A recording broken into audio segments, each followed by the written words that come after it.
Bismillahirrahmanirrahim. Assalamualaikum warahmatullahi wabarakatuh. Innal hamdalillah nahmaduhu wa nasta'inu wa nastaghfiruh wa na'udzu billahi min syururi anfusina wa min sayyiati a'malina may yahdihillahu fala mudhillalah wa may yudhlilhu fala hadiyalah. Asyhadu an la ilaha illallah wa asyhadu anna Muhammadan abduhu wa rasuluhu la nabiyya ba'da. Qala Allah ta'ala fil Qur'anil Karim, a'udzu billahi minasyaitonir rajim. Bismillahirrahmanirrahim. Lang tanallu birru hatta tunfiku mimma tunhibu wa ma tunfiku bi syai'in fa innallaha bihi alim. Shadaqallahul azim. Pertama-tama marilah kita panjatkan puji serta syukur kita kehadirat Allah Subhanahu wa taala karena hari ini alhamdulillah kita sama-sama sedang menjalankan ibadah puasa yang insya Allah puasa kita diberkahi dan diterima oleh Allah Subhanahu wa taala. Sholawat serta salam marilah kita panjatkan kepada Nabi besar kita Muhammad Sallallahu Alaihi Wasallam.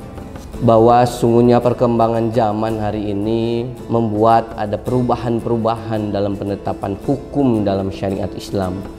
Tentu kalau berbicara tentang ekonomi Islam, maka berbicara pula tentang zakat, infak, sedekah, dan wakaf.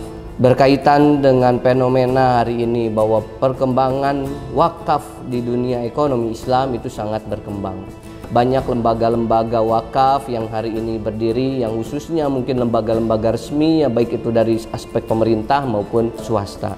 Lembaga wakaf yang saat ini berdiri, baik itu dari Badan Wakaf Indonesia maupun lembaga-lembaga wakaf, itu mengembangkan produk-produk wakaf begitu signifikan.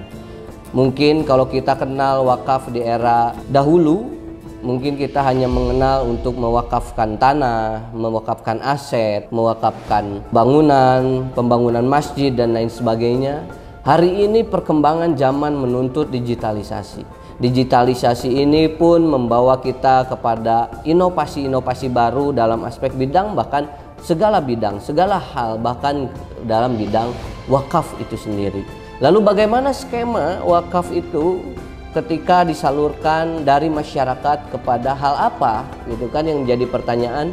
Yang jadi pertanyaan itu, maka biasanya lembaga-lembaga zakat itu akan mengelola uang wakaf yang diberikan dari para pemberi wakaf itu melalui bisa dalam bentuk investasi.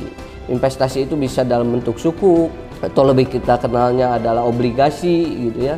Dari hasil pengelolaan investasi tersebut, maka dana itu bisa dipakai untuk pembangunan masjid, bisa dipakai untuk beasiswa pendidikan, bisa dipakai untuk dana-dana produktif, pengembangan yang tentunya harus bermanfaat bagi orang banyak. Sehingga wakaf hari ini tentu perkembangannya sangat luar biasa. Sebagaimana Allah tadi berfirman bahwa mengingatkan kita lang tanallu birra, gitu ya.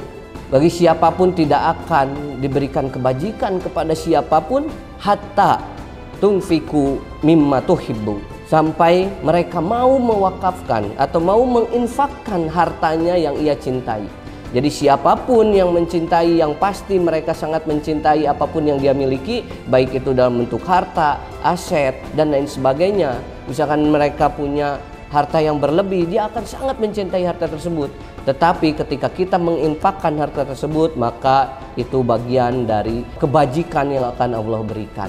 Apapun bentuk infak kita, wa ma tunfiku bi syai'in, ya, berapapun dalam bentuk infak kita yang kita niatkan, baik itu infak itu dalam bentuk wakaf, dalam bentuk sedekah, dalam bentuk apa, ataupun misalkan infak itu tujuannya untuk riya, untuk sombong, maka fa innallaha bihi alimun. Sesungguhnya Allah mengetahui niat kita itu. Jadi kalaupun kita nanti tujuannya untuk berinfak, berwakaf, untuk tujuannya karena Allah, bahkan sampai terburuknya untuk kita sombong, sesungguhnya Allah mengetahui itu. Maka kalau ketika kita niatnya tidak baik, maka sesungguhnya Allah tidak akan memberikan kebajikan kepada siapapun.